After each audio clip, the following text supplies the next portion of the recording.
നിങ്ങൾക്കറിയോ, എനിക്ക് ഭക്ഷണം പോലും കഴിക്കാൻ പറ്റാത്തൊരു സിറ്റുവേഷനാണ് ഇപ്പം കിടക്കുന്നത്. നിന്റെ ഒക്കെ അത് കാണാൻ കൊതിയാവുന്നു. കുറേ എണ്ണുണ്ട് ഇതേ ഡയലോഗ് എന്നെ അടുപ്പിച്ചിടുന്നത്. എടാ ഒന്ന് മാറ്റി പിടിക്കണോ, എന്ന് ഈ സെയിം ഡയലോഗ് ഇടാതെ ഒന്ന് മാറ്റി പിടിക്കേ.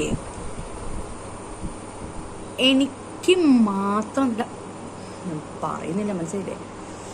അപ്പോൾ ഭക്ഷണം പോലും കഴിക്കാൻ പറ്റാത്ത അവസ്ഥയാണ് ഇപ്പം എൻ്റെ ജീവിതത്തിൽ നടന്നുകൊണ്ടിരിക്കുന്നത്. ഫുഡ് പോലും എനിക്ക് പോകുന്നില്ല, മനസ്സിലായോ? അതിനുള്ള മെയിൻ കാരണം എന്ന് വെച്ചാൽ നിങ്ങളുടെ കമൻസ്. ഇതാ ഇന്ന് എനിക്ക് ചാള കിട്ടി, ഇതുപോലെ ഭക്ഷണം പോലും പോകുന്നില്ല.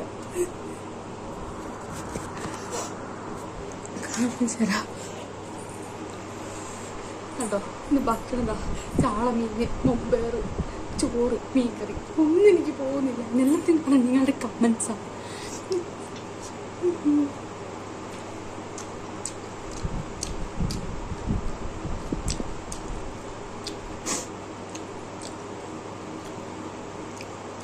എനിക്ക് മാത്രമൊന്നല്ല, നിങ്ങളൊരു കാര്യം മനസ്സിലാക്കുന്നു, ഞാൻ മാത്രമൊന്നല്ല പെൺകുട്ടിയായിട്ടുള്ളത്. അവരോടൊന്നും ചോദിക്കാതെ കമൻസ് എന്തിനാ എന്നോട് ചോദിക്കുന്നത്? അങ്ങോട്ട് കൂട്ടുക ഓടി കളിക്കാം. പക്ഷേ മനസ്സിലായില്ലേ, ഓടലെന്നെ ബാക്കി. ഒരു കാര്യം നിങ്ങൾ മനസ്സിലാക്കാം, നിന്റെ അത് കാണിച്ചു തരുമോ, ഇത് കാണിച്ചു തരുമോ, അതെത്രയാണ്, ഇതെത്രയാണ്, അത് എത്ര ഉണ്ട് ഏകദേശം, ഇതെത്രയുണ്ട്, ചേച്ചി എവിടെ പോയി, ചേച്ചി ഹസ്ബൻഡ് എവിടെ പോയി, അവര് ഞാനൊന്നും പറയുന്നില്ല. ചോറ് പോലും എനിക്ക് വേണ്ട സത്യമാണ്, സത്യം പറയുന്നത്. ഭക്ഷണം പോലും എനിക്ക് പോകുന്നില്ല. എന്നാലും കഴിക്കാൻ എന്തെങ്കിലും നമ്മൾ കഴിക്കട്ടെ.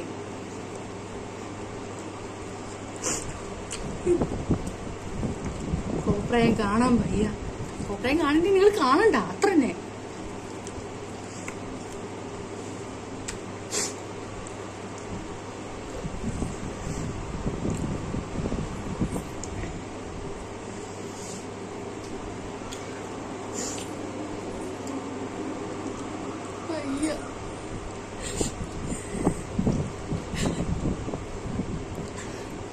ഇനി നിർത്തിക്കൊള്ളണം. നിന്റെ അത് കാണിച്ചത്, ഇത് കാണിച്ചത്, അതെത്ര, ഇതെത്ര പറയുന്ന കമന്റ്സ് നിർത്തിക്കൊള്ളണം, മനസ്സിലായില്ലേ? ഒരു പെൺകുട്ടി സഹിക്കാൻ 25 കൈയായി ഞാൻ സഹിക്കുന്ന ലിമിറ്റ് ഉണ്ട്.